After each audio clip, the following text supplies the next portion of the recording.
little embarrassing to show. I'm on a mission to get decluttered, to just get rid of the extra stuff.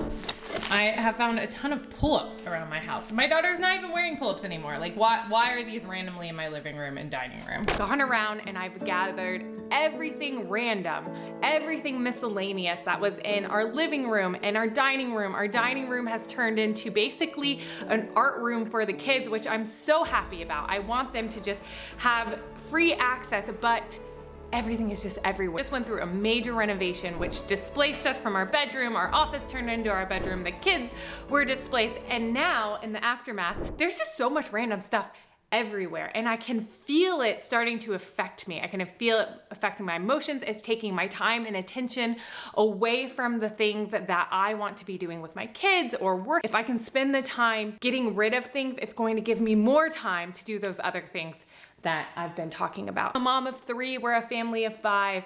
I know everyone else can relate to this, and this is just my journey of really trying to become more of a minimalist.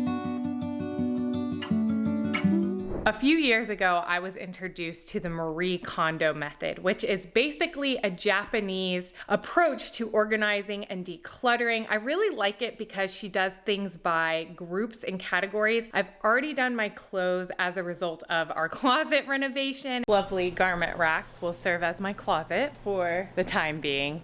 But this has been great because it's actually made me realize what I need to keep and what I should purge. I think the miscellaneous stuff is the hardest, especially with kids. There's so much miscellaneous stuff. We've got dolls, coloring books, vacuum attachments, whatever, you know, like just battery chargers, aloe. Like, why is this all in my living room and my dining room? So the approach I'm taking today is 1, gather it, put it all in a single location so you can see what it is.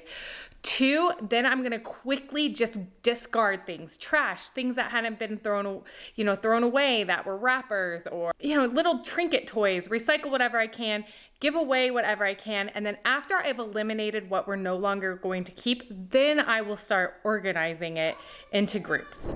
I'd like to think that I'm an organized person, but I'm clearly not. And I think part of the problem is me just holding on to this extra stuff, especially the kid stuff. And I've just got to ruthlessly eliminate it because the clutter, it affects me. It affects my mood. It affects my mentality. It makes me feel jumbled. And our life is already so full and busy that I am really on a quest to become a minimalist.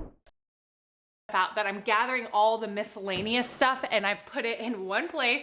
That's what she says. Step 1, gather it all, put it in one place. Step 2 is to quickly go through it. Hard time getting rid of the item, think the item. She gives it, a lot of emphasis on if you hold the item, does it spark joy? If it doesn't, it's time to let it go. Like, why do I have all of these caps but not the containers? Like, what's going on with that? Got 2 boxes here. I've got my giveaway box, and then a lot of this is kid stuff that needs to go down into our playroom, and the toys will be a separate day of organizing. But everything that we're keeping, it needs to go back to the toy room. I'm gonna put it here.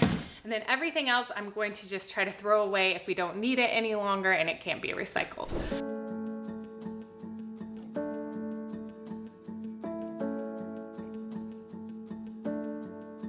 Hundreds of googly eyes. But again, I'm like, maybe the kids want to do a project and we might need thousands of googly eyes or hundreds of them, but maybe we'll keep 15.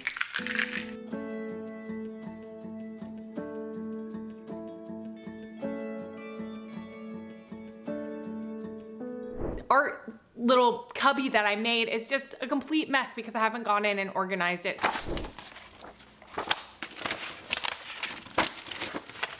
A picture of me when I was like your age.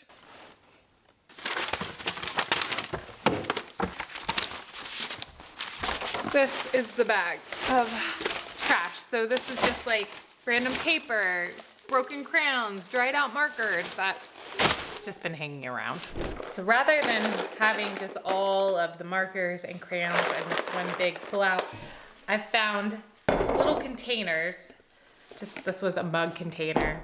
It's an old planner container. And I'm gonna try to stack all of the markers and crayons, or crayons. Crayons? Oh. Can you pull it out? Is that so much easier to get to everything? Yeah. So when you want it, you can just come here and you can pull it all out. Look at everything. We've got our paints, we have our stickers. That will change on our list. Look at this. You can just pull everything out that you need.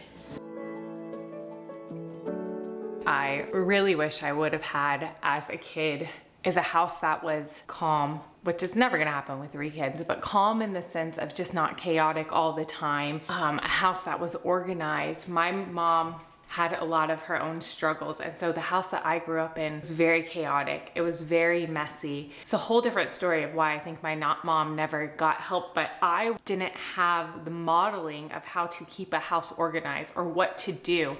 And I think it's a common misconception that all of a sudden you became a mom, you become a wife, and you automatically should know how to keep a house, how to organize things. And I, in the past, have felt so overwhelmed, but now that I have a little bit of a roadmap, it's helping because I've come to realize that the greatest gift I can give to my family and to my children is a loving home. It's not always going to be perfect. It's not going to be meticulous, but also a home that feels calming and there's not as much chaos and clutter, and it feels like a safe haven is really the thing that I am striving for most, especially at this season in my life.